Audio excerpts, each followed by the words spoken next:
Hello students, how are you? I hope you are doing well. I am your Yunus sir. I teach you science subject. This is our first lecture in which we will study of chapter 10. Its name is light, reflection and reflection.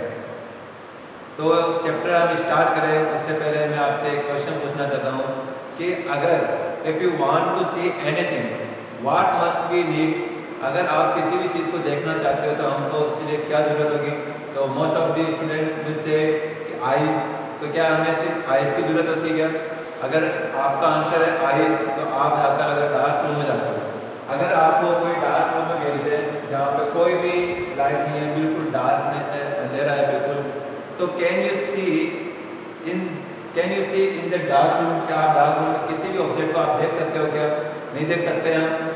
अगर some of the students will say sir light is important for seeing anything, कि काफ़ी student ये कहेंगे कि sir किसी भी चीज़ को देखने के लिए लाइट होना चाहिए। तो अगर सिर्फ लाइट की बात करें तो लाइट तो जो ब्लाइंड पर्सन होता है, कोई भी ब्लाइंड मैन होता है, तो लाइट तो उसकी भी अराउंड होती है, तो क्या वो किसी ऑब्जेक्ट को देख पाता है या नहीं देख पाता है? तो इसके लिए इससे हम ये समझ सकते हैं कि अगर आपको किसी भी ऑब्जेक्ट को, अगर आप किसी ऑब्जेक्ट को देखना चाहते हो तो उसके लिए ज़रूरी है लाइट, और लाइट के साथ साथ आपके आपके पास आइज भी होना जरूरी है। दोनों होगी तभी आप देख पाओगे, अदरवाइज आप नहीं देख पाओगे। तो अब ये तो आपके क्वेश्चन हुआ। अब हम ये देखते हैं कि जो लाइट है, ऐसा माना जाता है कि जो लाइट होती है वो कैसे, कौन से पाथ में ट्रेवल करती है? वो एक स्ट्रेट पाथ में, हमेशा जो लाइट होती है स्ट्रेट लाइन में ट्रेवल करती है, ऐसा कहा जाता है। अब इसके बाद में जो लाइट से रिलेटेड कई सारे ऐसे फिनोमिना हैं जो इससे एसोसिएट है, यानी इससे रिलेट करते हैं। वो कौन कौन से फिनोमिना है जो कि इससे रिलेट करते हैं? एक तो इमेज फॉर्मेशन इन मिरर, यानी कि जब आप जाकर मिरर के फ्रंट में जब आप खड़े होते हो, स्टैंड करते हो, तो जो मिरर के अंदर जो इमेज बन रही होती है, वहाँ पे भी जो इमेज बनने के पीछे जो वर्क है वो किसका वर्क है? लाइट का वर्क है। यही अगर अपन बात करें कि द ट्विंकलिंग ऑफ स्टार, आप जब स्टार को, जब नाइट को आप देखते हो स्काई में, जब वो स्टार वगैरह जब ट्विंकल करते हैं, स्टार का ट्विंकल करने के जो पीछे रीज़न है, उसका रीज़न भी क्या है? लाइट है। क्या है वो हम आगे डिस्कस करेंगे। इसके बाद जो रेनबो फॉर्मेशन, जब भी रेनी सीजन आता है, रेनी सीजन में जो रेनबो फॉर्मेशन होता है, उस रेनबो फॉर्मेशन में भी लाइट का बहुत बड़ा रोल होता है। तो रेनबो कैसे बनते हैं, कैसे इमेज बनती है मिरर के अंदर, कैसे स्टार्स होते हैं जो ट्विंकल करते हैं, वो सारा हम इस चैप्टर के अंदर अपना डिटेल से हम डिस्कस करेंगे। तो कुछ टर्म है, उन टर्म को हम समझ लेते हैं। टर्म है diffraction of light, different different term आएगी, डिफ्रैक्शन आएगा, रिफ्लेक्शन आएगा, और इसके अलावा डिफ्रैक्शन आएगा। तो मेन अपना जो फोकस रहेगा इन दो पे रहेगा, रिफ्लेक्शन एंड डिफ्रैक्शन, क्योंकि आपकी पूरा जो चैप्टर है, इस चैप्टर को इन्हीं दो पे कवर किया गया है। इसके अलावा जो रिफ्लेक्शन है, एक रिफ्लेक्शन सिंपल है, डिफाइन वगैरह है, तो आप जान लो रिफ्लेक्शन होता क्या है। देखो लाइट की क्या उसकी टेंडेंसी होती है, क्या टेंडेंसी होती है कि जब भी कोई ऑब्जेक्ट, जैसे कि अगर यहाँ पर हम लेते हैं स्टार, सन, स्टार ये, अगर हम सन लेते हैं, सन से लाइट आएगी, और बीच में हम क्या लेते हैं? ऑब्जेक्टिव ऑब्जेक्ट लेते हैं, एक non transparent object. Non transparent object यानी जिसमें से जो लाइट है उसमें से क्या नहीं कर सकती? क्रॉस नहीं कर सकती है, या फिर ना ही हम उसके क्या, उसके आप हम देख नहीं पाते उसमें से। तो कोई भी अगर ऐसा नॉन ट्रांसपेरेंट ऑब्जेक्ट अगर किसी लाइट के अगर बीच में आ जाए, मिडिल में आ जाए, और अगर इसका साइज अगर छोटा होता है लाइट के मुकाबले, तो उस केस में क्या होगा? जैसे ये ऑब्जेक्ट, तो ऐसा नहीं कि अगर लाइट आती है तो इसमें से क्रॉस कर जाएगी, नहीं। अगर ये ट्रांसपेरेंट होता है तो क्रॉस कर सकते हैं, लेकिन अगर ये अपना ऑब्जेक्ट अगर नॉन ट्रांसपेरेंट होता है, तो ऑब्जेक्टिव होता है नॉन ट्रांसपेरेंट, तो इस केस में क्या होगा कि ये जो लाइट है, अब लाइट ऐसा नहीं कि लाइट सिर्फ एक सिंगल रे आती, नहीं, कई सारी लाइट रेज आती है, सन से मीट होती है, और जब ये मीट होके अगर ये यहाँ पे जो भी आपका ऑब्जेक्ट अगर इसके यहाँ पे इसके कॉर्नर पे आती है एज पे, तो ये एज से क्या कर जाती है? बेंड कर जाती है। क्या कर जाती है? बेंड। देखो इसको एक बार वापस देखो, अगर कोई भी लाइट है जब किसी ऑब्जेक्टिव ऑब्जेक्ट के उसके कॉर्नर पे आती है, जब कॉर्नर पे आती है तो उस केस में क्या होता है? ये लाइट क्या करती है?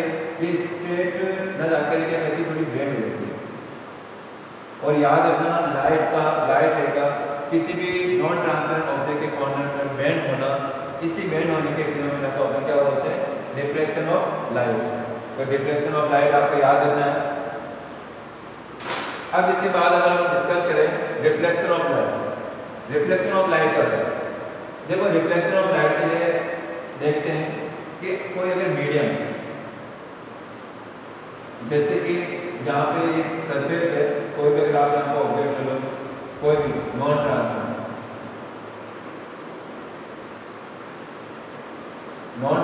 ऑब्जेक्ट है, चाहे तो आप स्टोन ले सकते हो या फिर आप टेबल ले सकते हो या फिर वॉल ले सकते हो, जो वॉल है दीवार, इसी को आप ले सकते हो। तो अगर कोई भी नॉन ट्रांसपेरेंट ऑब्जेक्ट है, अब यहाँ पे अलग अलग मीडियम होते हैं आपके सराउंडिंग में, अलग अलग मीडियम, सॉलिड एक मीडियम होता है, इसके अलावा गैस मीडियम होते हैं, इसके अलावा अलग अलग ऑब्जेक्ट में अलग अलग मीडियम होते हैं। तो अगर कोई भी लाइट है, अब यहाँ पे आपके क्या एटमॉस्फेयर है, एटमॉस्फेयर में क्या है, एयर है, तो यहाँ पे एक मीडियम में एयर है, कौन सा मीडियम है, एयर है। तो अपन इसको मीडियम फर्स्ट कह सकते हैं, ये मीडियम फर्स्ट। वहीं पे नीचे एक नॉन ट्रांसपेरेंट ऑब्जेक्ट है, यहाँ पे मीडियम सेकंड होगा, ये सॉलिड है, मीडियम सेकंड। तो स्टूडेंट याद रखो, जब कभी भी कोई भी लाइट है अगर किसी एक मीडियम से आती है, यानी कोई भी लाइट है किसी एक मीडियम, यहाँ पे देखो एयर मीडियम से आ रही है, मीडियम फर्स्ट से आ रही है। अगर कोई भी लाइट है मीडियम फर्स्ट से आती है और आकर जब वो मीडियम सेकंड, कोई भी मीडियम सेकंड की जब सरफेस पे इंसिडेंट होके अगर उसी मीडियम में अगर वापस लौट जाती है, यानी कि जिस मीडियम से आ रही है, अगर कोई भी लाइट है जिस मीडियम से आती है और किसी सरफेस पे इंसिडेंट होने के बाद में अगेन उसी मीडियम में अगर वो वापस क्या हो जाती है, लौट जाती है, तो उस केस में जो फिनोमेना होता है उस फिनोमेना को हम क्या बोलते हैं, रिफ्लेक्शन ऑफ लाइट। यानी कि रिफ्लेक्शन ऑफ लाइट में क्या होगी, मीडियम फर्स्ट से आएगी और वापस मीडियम फर्स्ट में चले जाएगी, यहाँ पर कोई यहाँ पर पास नहीं करेगी, ठीक है। इस टाइप के फिनोमेना को अपन क्या बोलते हैं, रिफ्लेक्शन ऑफ लाइट। अब रिफ्लेक्शन ऑफ लाइट समझे, इससे पहले हम क्या देखते हैं, सरफेस के बारे में देखते हैं। देखो टू टाइप की सरफेस होती है, एक तो सरफेस होगी प्लेन सरफेस, कैसी सरफेस होगी, प्लेन सरफेस। एक होगी इरेगुलर, डिफ्यूज भी बोलते हैं इसको। एक तरफ प्लेन सरफेस जिसको आप रेगुलर सरफेस बोल सकते हो, एक दूसरे इरेगुलर,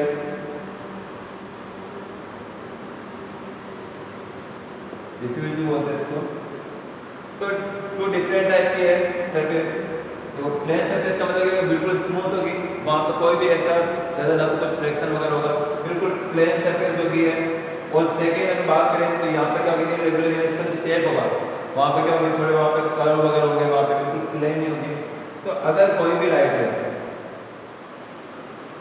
तो देखो अगर इसकी बात करें प्लेन की, तो यहाँ पे भी क्या होगा, कोई लाइट क्या आएगी सन से सनलाइट आएगी, इस पे क्या होगी, इंसिडेंट होगी, और इंसिडेंट होने के बाद में क्या करेंगे, रिफ्लेक्ट करेंगे।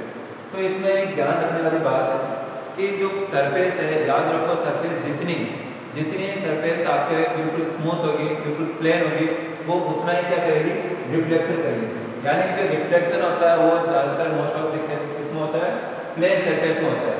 तभी आप लोग देखते हो कि जो प्लेन सरफेस होती है, जैसे कि मिरर होता है, मिरर हो गया या फिर कोई भी जो ज्वेलरी वगैरह होगी जो बिल्कुल प्लेन है, बिल्कुल स्मूथ है, तो जब आप उनको देखोगे तो वो क्या करते हुए दिखाई देंगे, आपको साइन करते हुए दिखाई देंगे।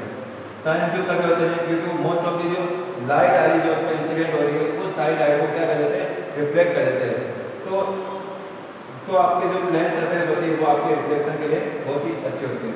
और इरेगुलर में क्या होगा, इसमें क्या आपके उतना रिफ्लेक्शन नहीं हो पाएगा एक पर्टिकुलर डायरेक्शन में जितना इसमें हो पाता है। तो इसमें से क्या होगा आपके, तो इसको हम समझते हैं कि भाई किधर क्या होगा, ये लॉज ऑफ रिफ्लेक्शन समझते हैं। जब हम लॉज ऑफ रिफ्लेक्शन समझेंगे ना तो इससे समझ आएगा आपको। तो लॉज ऑफ रिफ्लेक्शन में क्या होता है, देखो laws of reflection two type के लॉज होते हैं इसके अंदर। फर्स्ट लॉ क्या कहता है,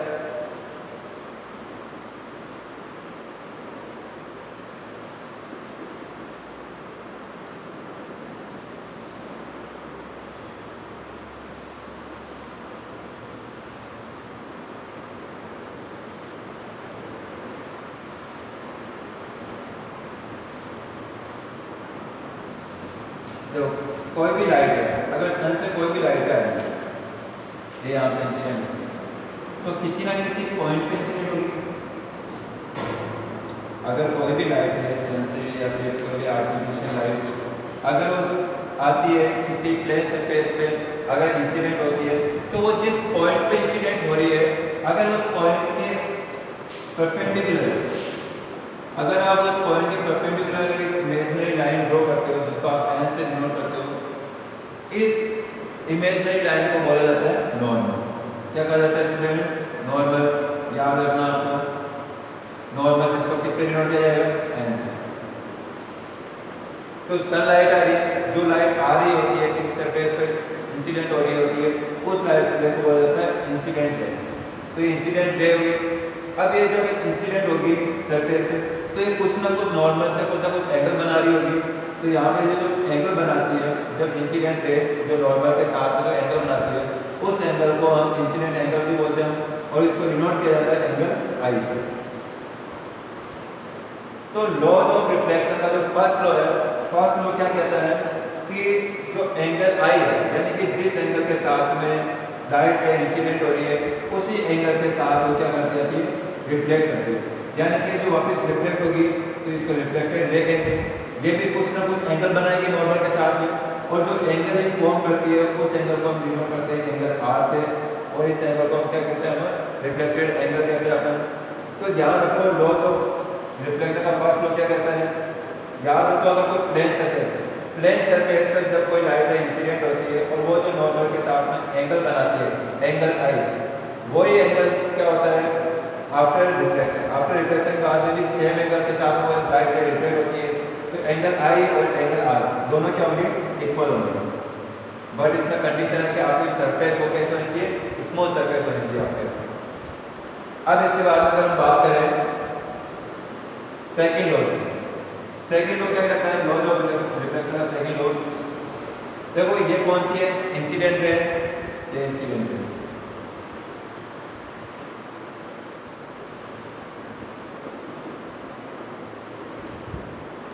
ये तो इंसिडेंट रे हुई, और ये क्या? रिफ्लेक्टेड रे,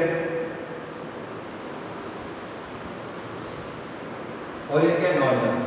तो सेकंड लॉ क्या कहता है कि इंसिडेंट रे, नॉर्मल और रिफ्लेक्टेड रे, ये तीनों क्या होते हैं? सेम प्लेन में होते हैं। किस में होते हैं? सेम प्लेन में। यानी इंसिडेंट रे, नॉर्मल और reflected all three are in same plane, एक ही प्लेन में होते हैं जब भी कोई आपके लाइट रे इंसिडेंट होती है और जब वो लाइट रे रिफ्लेक्ट होती है। तो ये आपके लॉज ऑफ रिफ्लेक्शन के टू लॉ है आपके। अब इसके बाद हम आगे डिस्कस करते हैं।